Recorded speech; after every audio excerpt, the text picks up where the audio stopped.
Hello friends, welcome to my YouTube channel Deepak learn life में आपका स्वागत है। आशा करता हूँ, उम्मीद करता हूँ आप सभी अच्छे होंगे। और आज का जो मेरा वीडियो है वो इस टॉपिक के ऊपर रहने वाला है। इस वीडियो में हम बताएंगे आपको कि मैंने भी अगर सीटेट का एग्ज़ाम दिया था, 2 टाइम्स बार दिया था और दोनों बार मेरा एग्ज़ाम क्वालिफाई हुआ है और 100+ ही नंबर आए हैं दोनों बार मेरे। तो आज की वीडियो में हम आपको बताएंगे किस तरीके से आपको अपना जो आपके पास में 1 महीने का समय बचा है, इस 1 महीने के अंदर आप किस तरीके से अपनी प्रिपरेशन करके आप भी 100+ नंबर लेके आ सकते हो। बट अब आपको अगर मैं आपको बताना चाहूँगा कि किसी भी तरीके से अब आपको डीपली नॉलेज नहीं लेनी है।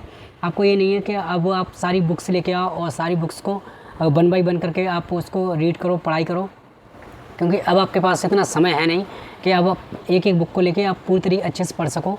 तो अब आपके पास जो समय है, अगर मैंने अपने हिसाब से अगर जब मैं तैयारी करता था तो मैं सिर्फ अपना यही देखता था कि जब लास्ट मंथ रह जाता था, उस लास्ट मंथ के अंदर मेरा एक ही काम रहता था कि PYQ अगर आप लगा सकते हो तो मैं भी ज़्यादा से ज़्यादा PYQ लगाइए।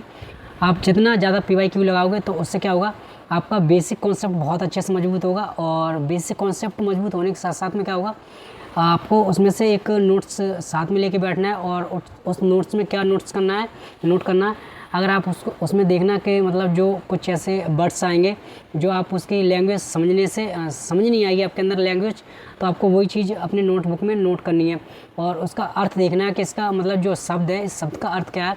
तो उस चीज़ को आपको अपने साथ साथ में नोट करते चलना है, क्योंकि जब एग्ज़ाम में आप जाते हो तो आपको पता है, जैसे कि मान लीजिए लेव वाइगोत्स्की हैं, अब मनोवैज्ञानिक है, उनसे क्वेश्चन पूछा जाता है तो एक ही चीज़ का, जैसे इंग्लिश में उसे इसके फोल्डिंग बोलते हैं और हिंदी में उसे पाड़ बोलते हैं, ढांचा बोलते हैं और मचान बोलते हैं। तो आपको पता पड़ा है कि सीटेट में हो सकता है कि आपको 3-4 शब्द में से एक शब्द दे दे और आपको पता पड़े कि आपने जैसे कि इंग्लिश में याद कर लिया इसके फोल्डिंग, बट आपने उसका हिंदी वर्जन याद नहीं किया, जैसे कि मान लीजिए पाड़ हो गया, ढांचा हो गया, मचान हो गया। तो इन सबको आपको याद करना है और साथ में नोट भी करते चलना है। तो इससे होगा क्या, अगर आपके पास सीटेट में एग्ज़ाम के टाइम पे जब प्रश्न आप पढ़ रहे होगे उस टाइम अगर आपके सामने अगर ये सारे कोई ना कोई शब्द आ जाते हैं तो उस सबको आप अच्छे से पकड़ लोगे और पकड़ने के साथ साथ में प्रश्न को अच्छे से सॉल्व कर सकते हो। तो करना क्या है आपको कि सबसे पहले आपका लास्ट मंथ में यही काम रह गया। आपको अब आपके पास में इतना समय है नहीं कि आप NCERT पढ़ो। वैसे NCERT से बेस्ट कोई बुक्स नहीं होती हैं। NCERT के अंदर आपको बहुत अच्छे से हर चीज़ का सॉल्यूशन मिल जाता है और बहुत डीपली मिलता है, बट आपके पास अब इतना समय नहीं है।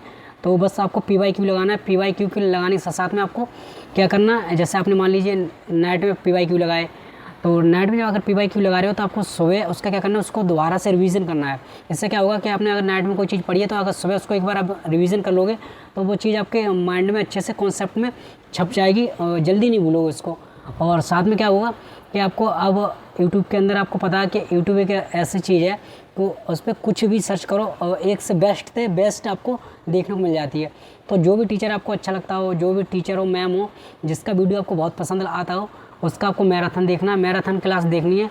अगर आप एक बार में नहीं देख पा रहे हो तो हो सकता है 2 बार में देख लो। जैसे मान लीजिए 3 घंटे या 5 घंटे की मैराथन वीडियो है तो ढाई ढाई घंटे की 2 बार में देख लीजिए।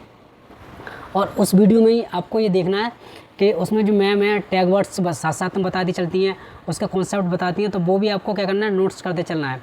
फिर जब लास्ट का आपको 10 डे बचे, यानी कि 10 दिन अगर बच रहे हैं आपके पास में, तो वही आपको टैग वर्ड्स देखने हैं, जो मैम ट्रिक्स बता रही हैं उसको फॉलो करना है। और साथ में आपको एक OMR शीट आजकल ऑनलाइन मिल जाती है, तो वो OMR शीट ले आइए, किसी भी साइबर कैफ़े पे आप निकलवा लीजिए, उसके 2-4 कॉपी निकलवा लीजिए। तो क्या होगा, आपका टाइम मैनेजमेंट अच्छे से हो जाएगा। क्योंकि सीटेट के अंदर सबसे ज़्यादा अगर आपको प्रश्न आ रहे हैं फिर भी लोग छोड़ के चले आते हैं, उसकी एक ही वजह है कि खुद का टाइम मैनेजमेंट नहीं कर पाते हैं। और टाइम मैनेजमेंट आप तभी कर पाओगे जब आप उसका प्रैक्टिस करोगे, क्योंकि जितना ज़्यादा प्रैक्टिस करोगे उतना आपको बेनिफिट्स मिलेगा। अगर आप प्रैक्टिस नहीं करोगे तो उसका बेनिफिट्स भी आपको नहीं मिलेगा।